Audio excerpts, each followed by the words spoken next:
उत्तर प्रदेश की बात करते हैं, जहां पर अपने 7 विधायकों के बागी होने के बाद बीएसपी प्रमुख मायावती ने पलटवार किया है। मायावती ने आज ऐलान किया कि आने वाले विधान परिषद के चुनाव में वो सपा उम्मीदवारों को हराने के लिए बीजेपी का साथ देंगी।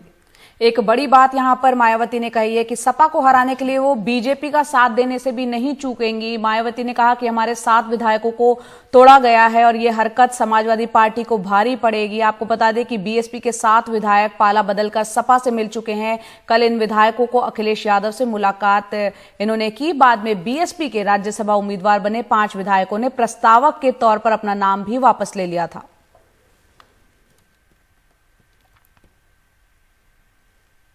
तो राज्यसभा का चुनाव जो है वो बेहद दिलचस्प यहां पर होता हुआ नजर आ रहा है।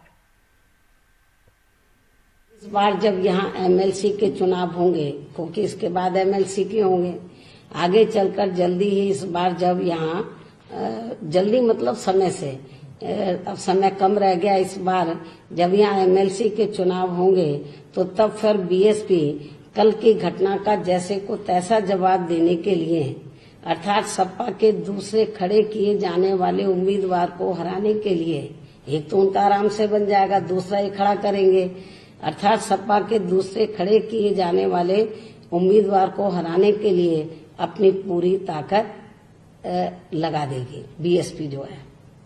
और इसके लिए चाहे पार्टी के विधायकों को इनके उम्मीदवार को हराने के लिए बीजेपी व अन्य किसी भी विरोधी पार्टी के उम्मीदवार को ही अपना वोट क्यों न देना पड़ जाए तो भी देंगे। और इस वक्त कमाल खान हमारे वरिष्ठ सहयोगी लखनऊ से फोन लाइन पर जुड़ गए हैं। कमाल, यहां पर आप सपा और बसपा के बनते बिगड़ते रिश्तों पर जरा रोशनी डालें। यहां पर एमएलसी चुनाव को लेकर हालांकि बात हो रही है, बागी हो गए हैं बीएसपी के विधायक। एक वक्त अब जब बुआ और बबुआ लोकसभा चुनाव में साथ आए थे, अब तल्खी इतनी बढ़ गई है कि मायावती ये कह रही हैं कि वो बीजेपी के समर्थन में भी अगर वोट देना पड़े तो वो दे देंगी सपा को हराने के लिए।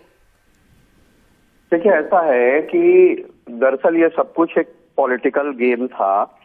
बीएसपी के पास सिर्फ 18 वोट बचे हैं, जिसमें से 2 लोग बागी हो गए हैं, एक एमएलए जेल में है, तो कुल मिलाकर के उनके पास 15 वोट हैं और राज्यसभा के चुनाव में 37 वोट चाहिए। लेकिन बीएसपी ने कैंडिडेट उतार दिया था और ये कहा जा रहा था कि बीजेपी से उसका पैक्ट हो गया है, क्योंकि बीजेपी के पास सरप्लस वोट हैं, लेकिन उसने सिर्फ 8 ही उम्मीदवार उतारे हैं, जबकि वो 9 उम्मीदवार जिता सकते थे थोड़े वोटों का इंतजाम करके। तो इस बात को पब्लिक के सामने लाने के लिए कि मायावती का बीजेपी के साथ पैक्ट है, अखिलेश यादव ने अपने समर्थन से एक निर्दलीय उम्मीदवार को मैदान में उतार दिया था। वो इसको उनका कहना था पार्टी का कि वो एक्सपोज करना चाहते हैं कि मायावती बीजेपी से मिली हुई है। अब जब मायावती इसके रद्दे अमल में खुद ये कह रही हैं कि वो समाजवादी पार्टी के उम्मीदवार को हराने के लिए बीजेपी का साथ दे सकती हैं, तो जो काम अखिलेश यादव करना चाहते थे वो मायावती खुद कर रही हैं, क्योंकि उनका दारोमदार सबसे ज्यादा मुस्लिम वोट के ऊपर है और ईस्टर्न यूपी में बड़े पैमाने पे मुस्लिम जो है उनसे दूर हट रहे हैं, बहुत सारे नेता उनसे अलग हो रहे हैं। तो जो काम अखिलेश यादव करना चाहते थे मायावती ने अपने इस बयान से खुद कर दिया है, क्योंकि जब वो ये कहेंगी कि वो बीजेपी के साथ जा सकती हैं तो मुसलमान चुनाव में उनके साथ नहीं जाएंगे।